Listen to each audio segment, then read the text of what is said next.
يا أيها الذين آمنوا ليستأذنكم الذين ملكت أيمانكم والذين لم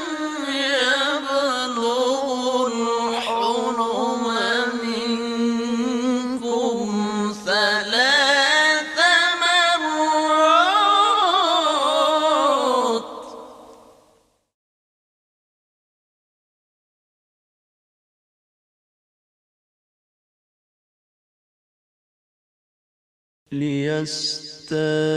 ليستأذنكم الذين